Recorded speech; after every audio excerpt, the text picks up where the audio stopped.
going on YouTube? Welcome to From the Top Rope with Andrew Crawford. I'm your boy Andrew Crawford, the GOAT, not the GOAT, but I look like a GOAT. Close enough, am I right? I think I'm right. And today on the channel, and I say today because I'm recording this before midnight for a change, I will be counting down the best match for every active championship on the WWE roster.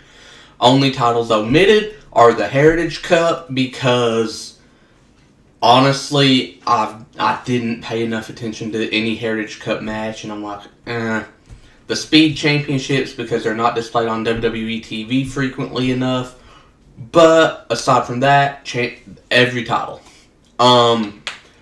Quick sidebar. The World Heavyweight Championship, I have included Big Gold's legacy along with the modern iteration, even though it technically doesn't carry the same lineage. So with that said, whenever I bring up my World Heavyweight Championship, do not get mad if you're and be like, that don't carry the same. Shut up. Yes, it does. They named it the same, and they literally just made Big Gold with a more company-like centric corporate branding stuff. Yes. And it's a beautiful belt as well. So, and also, I know that a lot of people are like, well, if it's a scripted contest, why do accolades matter? Why do championships matter? Because, honestly, if championships didn't matter, I'm going to say it, Ric Flair's a lot lower on the GOAT ladder than he is. Like, he's top 10, I'll give him that. But I won't give him top 5. I won't give him 6. I give him 8. If championships didn't matter, I'd put him like 20. I'm going to say that right now. Make every Ric Flair fan that might be watching this video mad, but I do not care. But with that said, let's get into the video. We're going to start things off with the Women's United States Championship, which I believe was the inaugural match between Chelsea Green and Michin. The title's not been around but for a cup of coffee, and I'm sure that maybe even in the coming months, coming years, there's going to be better. But how much better is the question that I've had.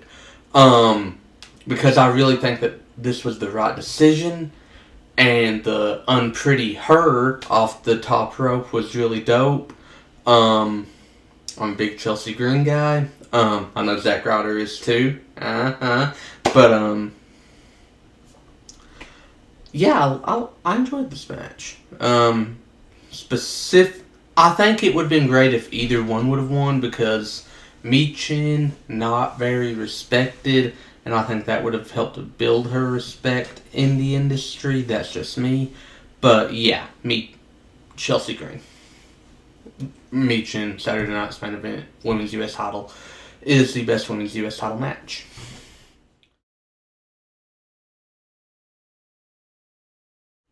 Women's Intercontinental, same copy paste, just changed the names. Lyra and Dakota, they cooked. These are two women that have absolutely all the talent in the world. And this match showcases it very well. Love Dakota, love Lyra, love the match. Like I said, in the coming months, maybe even years, we're going to have better, I'm sure of it.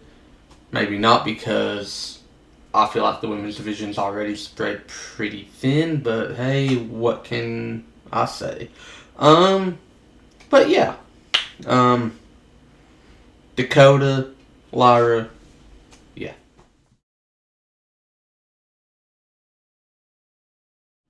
The Women's NXT North American Championship, Stephanie Vaquer versus Julia at Roadblock. Well, what do you know? Two very good women's wrestlers having a match, and it's a very good match.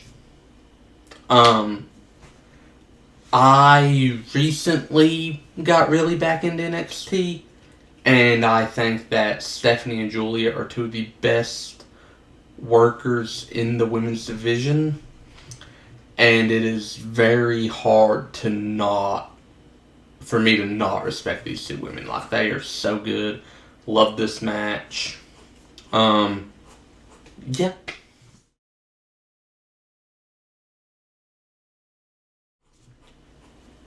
The NXT Women's Championship, Bayley versus Sasha in the Iron Woman match.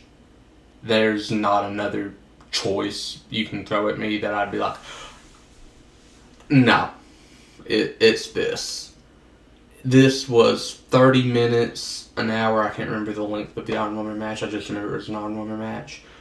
Two very good female wrestlers, again, showing that they are, at the time, the future of the industry. Love this match. Love Bayley. Love Sasha. Don't love Mercedes, but I love Sasha. Absolutely loved it. On to the next one. Women's tag, called this recency bias. Bianca and Naomi versus Liv and Raquel, the Raw before Chamber, was really good. I don't like the fact that Naomi, after in the match, got pinned off of getting her head knocked on the ring post. But other than that, everything was really good. You know, Dom played as part of the heel trying to help Liv and Raquel win. Perfect. And it really threw a wrench into my predictions for Elimination Chamber because I really thought, like, Liv is going to win this. I'm fine with a Liv and Rhea rematch, but I'm also sick of it. But, you know, really enjoyed it. Like, I remember that episode of Raw, I was just already really excited. But this match was really good. And not to mention the women's tag division doesn't have many matches where you can just fawn over those matches.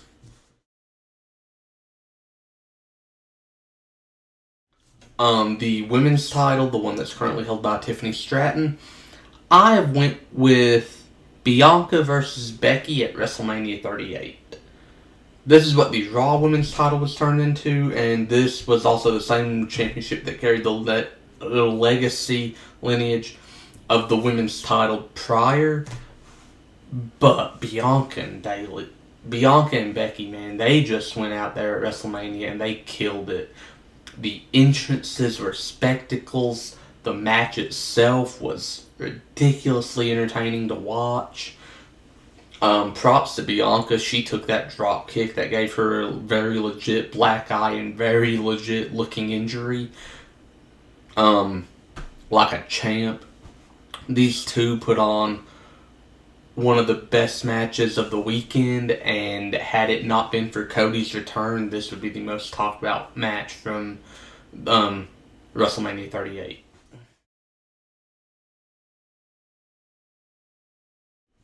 Fast forward a year for the Women's World title, which was being carried at the time as the SmackDown Women's Championship, Rhea Ripley and Charlotte Flair. Till the day I die, I will call this the best women's match I've ever watched. Rhea is fantastic. There's not a women's wrestler on the planet today that could go with Rhea besides Charlotte, and they proved that, and they are two of the best women's wrestlers, not only currently, but ever. And I'll die on that hill.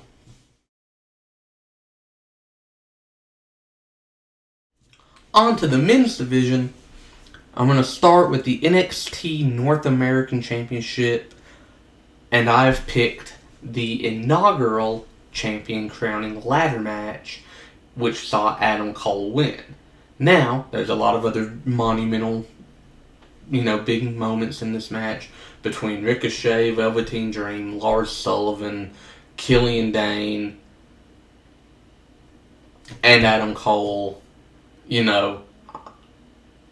Just such a fun match, bro. It is maybe the best match of that Mania weekend, and honestly, there's not many wrestlers that can go the way Adam Cole could. I have not much else to say about this match because it still leaves me speechless watching it now.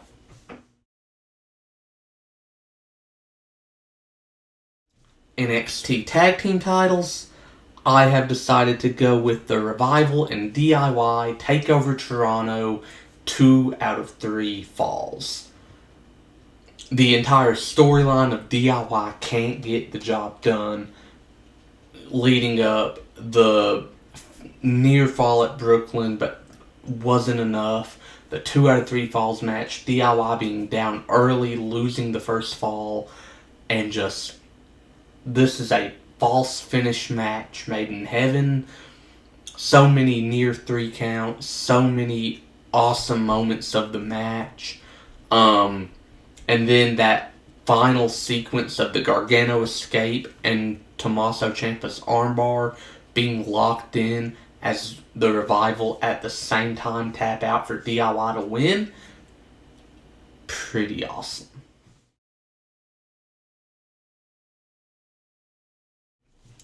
The NXT Championship, Finn Balor versus Kevin Owens in a ladder match. Finn Balor did a coup de grace off the ladder. For those of you that may not have been watching the WWE when Finn was Finn on NXT, you missed out. What you see in the Judgment Day may be a quarter of how good Finn is. And I'll die on that hill. What you see KO doing now, maybe half of how good KO is.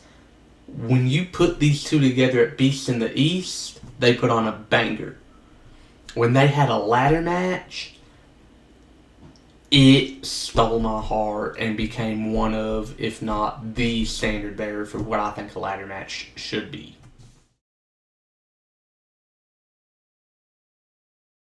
The United States Championship. From Vengeance 2003, its reintroduction to professional wrestling, Eddie Guerrero versus Chris Benoit. Wouldn't you know it yet again?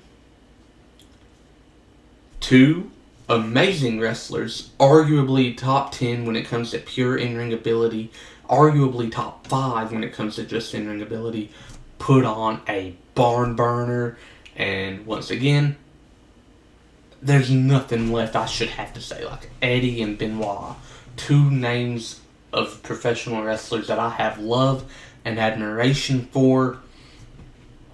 Put on a banger. Eddie won the title. Lovely.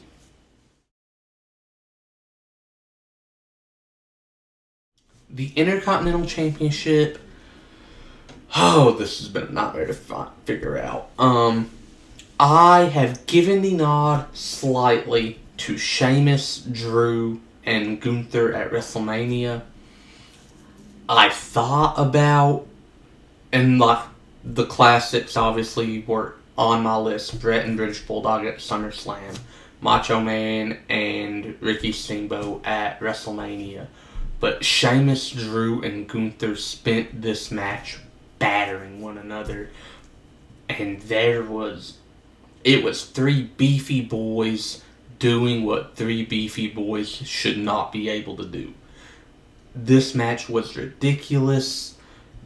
Gunther continued to bring back prestige to a title that had been lacking it since The Miz had held it. Genuinely, I love this match.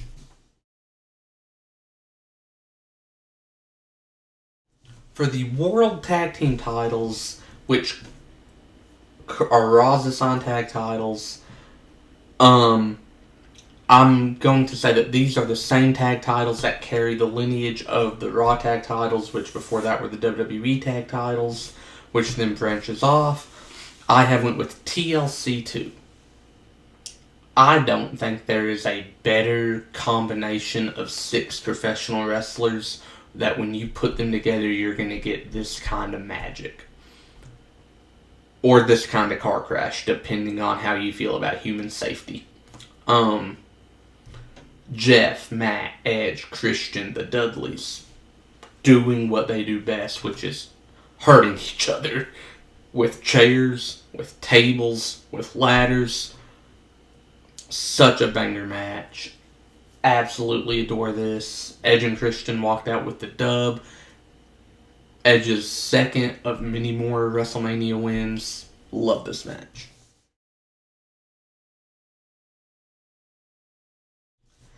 The WWE tag currently assigned to SmackDown. Current holders are the Street Profits. I have given to the Usos and the New Day inside Hell in a Cell. Now, these belts were only made in 2016, and a year later, they had the best match for those titles, and that they've not been topped 8 years later. Like, nothing will top this Hell in a Cell match for me as far as tag team wrestling goes, unless it is pure magic. I adore this match with everything in me because it reminded me why I love tag wrestling the way I do. It reminded me who the best tag team in the world at that time was. Give you a hint, one of them's in the World Heavyweight Championship match at WrestleMania. I adore this match. The right people won. Just everything about this match was spectacular.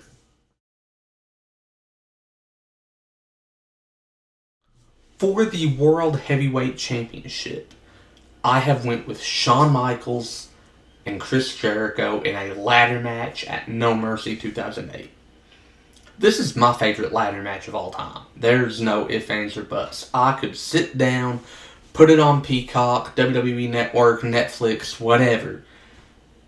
Watch this ladder match for hours on end. Like, I could sit down and watch this ladder match on a loop.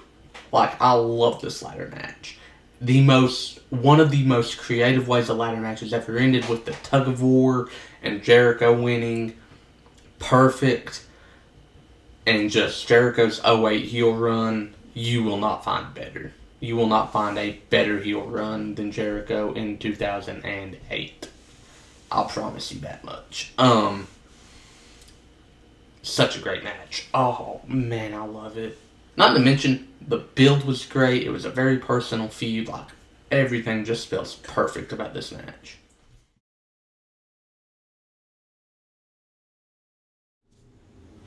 For the richest prize in professional wrestling history, 21 years later, I still don't think I've seen a better WWE Championship match in terms of in-ring ability, in terms of a match itself, in terms of a build, and in terms of the moment it created. Eddie Guerrero, Brock Lesnar, No Way Out 2004. Like I said, the build was great. The Eddie Guerrero promo where he talks about addiction, not being able to stop, that was in this build. The match itself, the moment it created with Eddie's victory was beautiful because Eddie Guerrero did what Eddie Guerrero has always said he did. He lied, he cheated, and he stole his way to the WWE Championship with a little assistance from Goldberg, a downdraft, a DDT on the WWE title, and a frog splash later. And for the first time in his illustrious career, and the only time, Eddie Guerrero was the WWE Champion. And that's the video. Did you like it? Did you love it? Did you hate it? Tell me about it in the comments below. Don't forget to like, share, and subscribe. How many of these do you think I hit the nail on the head? How many of these do you think I was dead wrong? Let me know.